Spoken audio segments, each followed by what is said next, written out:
যশোর, খুলনা, সাতক্ষীরা। ও ভাই, করছিলাম কি আপনাদের এই গাড়ি কোনে যাবে? ভাই আপনি কোন জায়গায় যাবেন সেটা বলেন। আমাদের গাড়ি যশোর থেকে ফুল বেনাপুল পর্যন্ত যাবে।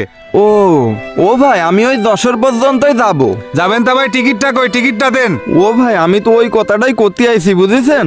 আমার না বিশাল একটা সমস্যা হয়ে গেছে ভাই। কি সমস্যা আছে ভাই? ও ভাই, আমি এই ঢাকা শহরে গ্রিলের দোকানে কাজ করি ভাই।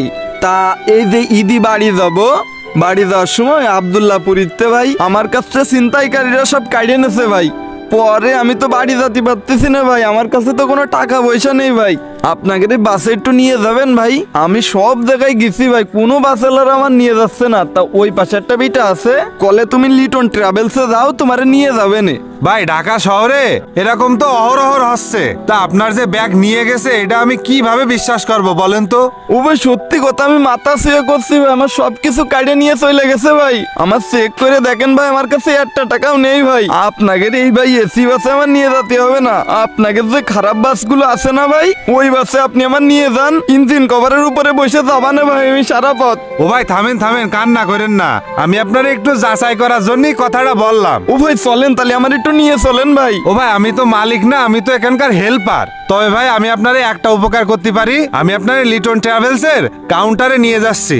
ভাই আপনি যদি আপনার বিষয়টা আমাদের বসরে ভালোভাবে বুঝাই বলতে পারেন, আশা করা যায় অবশ্যই আপনাকে নিয়ে যাবে। কারণ এর আগে অনেক মানুষ আমরা এভাবে নিয়ে গেছি ভাই। কারণ আমাদের লিটন ট্রাভেলসের মালিক এবং স্টাফগণরা ভাই অনেক ভালো মনের মানুষ ভাই। চলেন আপনারা নিয়ে যাই ভাই। আচ্ছা ঠিক আছে ভাই, চলেন। ও ভাই দেখেন, আমার যে কোনোভাবে একটু পাঠানোর চেষ্টা করেন ভাই। ভাই আপনি কোনো টেনশন করেন না, আমি সব কিছু দেখতেছি। উস্তাদ আপনার কাছে যাচ্ছিলাম, আপনার সাথে একটু কথা ছিল।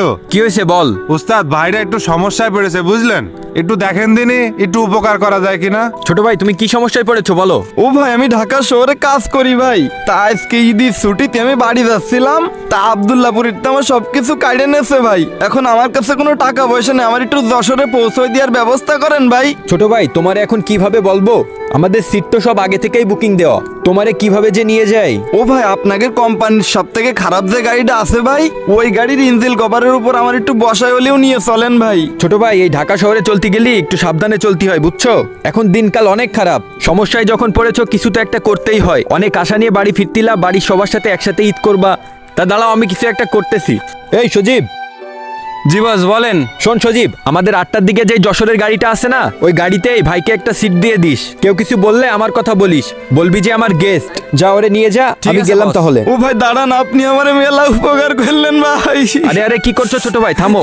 আমি এরকম সাহায্য অনেককেই করে থাকি, তুমি যাও সজীবের সাথে। আচ্ছা ঠিক আছে ভাই। চলো ভাইয়া। আমাদের এই সমাজে বর্তমান সময়ে এমন ঘটনা হাজারো ঘটে যাচ্ছে এবং ঢাকা শহরের বিভিন্ন স্থানে স্থানে তারা সিন্ডিকেট তৈরি করতেছে, করে এমন হাজারো সরল মানুষকে নিঃস্ব করে দিচ্ছে। তাই আমাদের উচিত সাবধানতার সহিত চলাফেরা করা, এবং যদি কোনো মানুষ দূর দূরান্ত থেকে আসার সময় এরকম বিপদের সম্মুখীন হয়, তাহলে লিটন ট্রাভেলসের মতো প্রত্যেকটা বাস মালিকের উচিত এরকম নিঃস্ব হওয়া অসহায় মানুষগুলোর পাশে দাঁড়ানো।